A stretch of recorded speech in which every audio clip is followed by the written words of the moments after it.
L'homme utilisa une agrafeuse pistolet fabriquée maison pour enfoncer 2 crochets d'expansion dans le mur de la banque. Puis il sortit un vérin hydraulique et fixa un câble d'acier aux 2 crochets. Dès que le vérin se mit en marche, le mur de pierre de la banque se déchira instantanément, laissant un grand trou. Les 2 hommes, munis de leurs outils, ils dégainèrent une perceuse électrique et attaquèrent la serrure à une cadence infernale. Mais ils devaient terminer le vol en 10 minutes. Si le cœur de la serrure était manipulé de façon anormale, la police arriverait dans les 10 minutes. Leur complice sortit alors de l'acide nitrique concentré.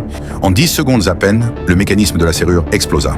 Kaiji utilisa ensuite un endoscope pour observer attentivement la structure des engrenages, car la moindre déviation aurait définitivement bloqué la porte d'acier du coffre. Une fois l'angle précis des goupilles à déterminer, Kaiji n'hésita pas et fit tourner le tambour. La porte d'acier, pesant près de 2 tonnes, s'ouvrit enfin, révélant des lingots d'or rangés avec ordre. Kaiji choisit toutefois de prendre les liasses de billets. Chaque lingot d'or pesait 25 jan, environ 12,5 kg. Alors qu'ils croyaient avoir réussi leur casse, une unité importante de forces spéciales, lourdement armée, avait déjà cerné la banque. Le périmètre était bouclé. Les policiers avaient fixé des chaînes à la porte d'entrée de la banque, l'autre extrémité étant arrimée à un véhicule blindé. Mais quand Kaiji et son complice se précipitèrent dans la banque, ils ne trouvèrent personne, car ils étaient sortis par l'arrière. À leur grande surprise, un vieux mendiant, pour éviter que le vieil homme ne les dénonce, un complice lui asséna un coup qui lui broya les dents. Kaiji, soudain, le protégea. Si la police découvrait qu'ils avaient intentionnellement tué quelqu'un, cela leur vaudrait un châtiment bien pire. Des renforts de leurs complices arrivèrent à temps. Kaiji traîna son coéquipier vers la voiture pour s'enfuir, mais dans la mêlée, le complice se tira accidentellement dessus et fut gravement blessé.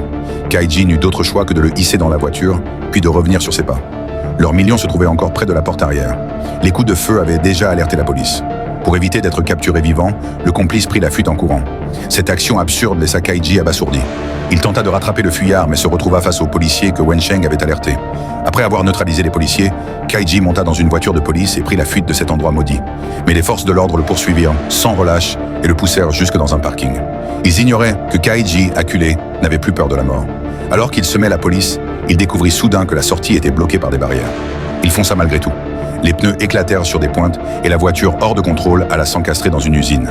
Kaiji, étonnamment calme, sortit ensuite et se rendit en se présentant aux policiers. Lorsqu'ils le plaquèrent au sol, ils constatèrent que sa sacoche était vide. Le million avait disparu comme par magie.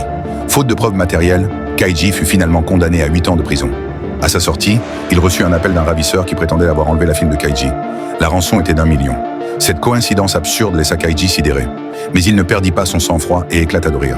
Il avait deviné l'identité du ravisseur. Wang Mao, le blond, son ancien complice du braquage 8 ans plus tôt, en était l'auteur. Quand Kaiji crut d'abord que c'était une plaisanterie, on fit parler sa fille au téléphone. À l'entendre pleurer, Kaiji comprit l'extrême gravité de la situation. Wang Mao, persuadé qu'il s'était approprié la totalité du butin, menaça Kaiji, sinon il mutilerait sa fille à mort. Kaiji raccrocha, puis se rendit directement au commissariat. Le chef de police ne le crut pas. Pour sauver sa fille, Kaiji renversa 2 agents dans l'ascenseur, récupéra leur badge d'accès et se faufila dans la salle des archives. Car ce que Kaiji savait, c'est que la seule personne pouvant fournir des informations sur Wang Mao était le chauve, le complice du casse, qui avait participé au vol des années auparavant. En un seul coup de poing, il fracassa les dents du chauve. C'était ce dernier qui, en fuyant avec Wang Mao il y a des années, avait entraîné son arrestation. Maintenant que le chauve s'était allié avec Wang Mao pour kidnapper sa fille, il n'eut d'autre choix que de révéler l'emplacement de Wang Mao pour sauver sa vie. Kaiji n'avait pas prévu d'épargner le chauve, mais celui-ci lui arracha son pistolet et, profitant du moment où Kaiji allait ramasser l'arme, souleva le canapé et pointa un fusil chargé sur lui en ouvrant le feu. Heureusement, Kaiji réagit à temps et échappa de peu à une exécution sommaire. Quand le chauve ouvrit la porte pour fuir, il découvrit qu'un groupe de policiers avait déjà entouré l'immeuble. Ils étaient là, postés depuis le début, prêts à profiter de la situation. Kaiji leur laissa cependant peu d'occasion de l'arrêter. Il sauta du 4e étage jusqu'au balcon du voisin et disparut avant que le chef de la police n'arrive. Puis, à l'aide des renseignements fournis par le chauve, Kaiji retrouva le taxi de Wang Mao. Mais l'intérieur était vide. Il s'agissait d'un véhicule sous une fausse plaque. Le fil d'indice se rompit.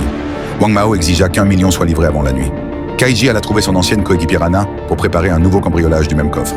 Anna, furieuse, jugea suicidaire de frapper 2 fois la même banque. Mais Kaiji affirma qu'il était possible de réussir sans pénétrer de nouveau dans le coffre. L'homme utilisa un lance-flamme surpuissant artisanal pour faire fondre un trou dans les fondations de la banque. Kaiji chauffa à fond et dirigea le feu vers les lingots. Une pluie de flammes.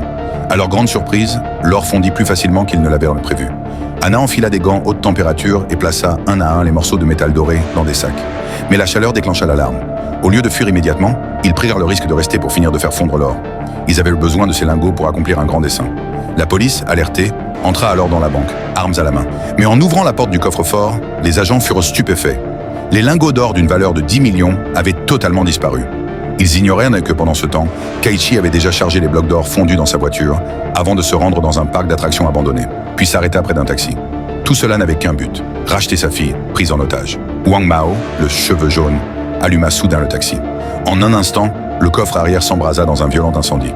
La fille de Kaichi allait être brûlée vive à mesure que la température montait. Kaichi, endurant la douleur, retira le couteau planté dans son ventre. Il fonça vers le coffre, déterminé à l'ouvrir, même si le feu consumait son corps tout entier. Wang Mao derrière lui tenta désespérément de le retenir, mais Kaichi le jetant à terre. Les flammes dévorèrent aussitôt Wang Mao. À la surprise générale, Kaichi monta ensuite dans la voiture en flammes. Il savait que, pour donner une chance à sa fille de survivre, il devait plonger le véhicule dans le lac. Mais une fois le feu éteint, Kaichi s'aperçut que le coffre refusait obstinément de s'ouvrir. L'eau du lac montait et menaçait d'engloutir sa fille. Il tente désespérément de forcer la serrure, sans succès. Alors que sa fille allait se noyer, Wang Mao, pourtant gravement brûlé, réapparut soudain. Il serra le cou de Kaichi à l'aide d'une barre de fer, voulant mourir avec lui. Mais il avait sous-estimé la force de Kaichi et sa détermination à sauver son enfant.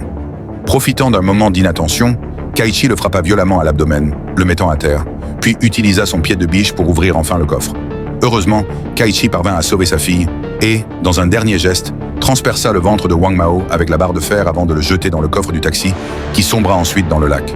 Kaichi, lui, perdit connaissance, victime d'une hémorragie massive. Alors que sa fille, en larmes, ne savait que faire, les policiers enquêtant sur le vol d'or arrivèrent sur les lieux. Contre toute attente, le commissaire décida d'attribuer tous les crimes au défunt Wang Mao et fit même soigner gratuitement les graves blessures de Kaichi. Il savait que Kaichi n'avait volé l'or que pour sauver sa fille. Mais lorsque la police retrouva les lingots dérobés, ils découvrirent qu'il manquait 10 kilos. C'est alors que le dénouement le plus incroyable arriva. Afin de retrouver l'or manquant, les enquêteurs mirent Kaichi sous surveillance 24 heures sur 24. Sa coéquipière l'incita à se débarrasser de ce butin maudit. Soulagée, la police crut enfin pouvoir tourner la page. C'est que le bloc jeté à l'eau n'était qu'une simple pomme de pin. Le véritable lingot d'or, lui, reposait sagement sur la table, intact.